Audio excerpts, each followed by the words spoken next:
I'm an athlete, so I thought it would just be a good thing to know, and what I learn here will be relevant to what I do. It goes over like injuries and day-to-day things you could use in your life. Ideally, we do not want it to roll. You don't have to be an athlete to end up getting injured. We talk about it all the time. Like, you can just step off the curb and roll your ankle. So we need to know how to take care of those injuries. How like your joints and your body moves that you don't really think about, and like how much goes into it. In our sports medicine class, we kind of starting our foundation of getting some understanding about what is the profession of athletic training, but then getting into our anatomy, body part units, starting to learn our bones, muscles, ligaments, specific injuries. There's a lot of different pathways to go with that they do learn. Like, you can work in the school setting, the professional, performing arts, military with first aid responders. A lot that they're still interested in becoming a nurse, but they do come take this class doing a physical therapy. A lot of them want to become a physician's assistant, medical doctor, whether it be an orthopedic doctor or just the general doctor,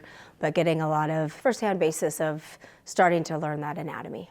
I want to go into mental health psychology, but there's a new form of psychology where it's physical, so I could go for like a hike with someone.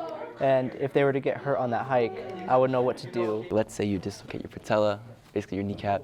All you have to do is just straighten your leg and it pops back into place, which I thought was really cool because I thought it'd be like a lot more difficult process to really get it back in place. We learn how to like test if you have anything torn.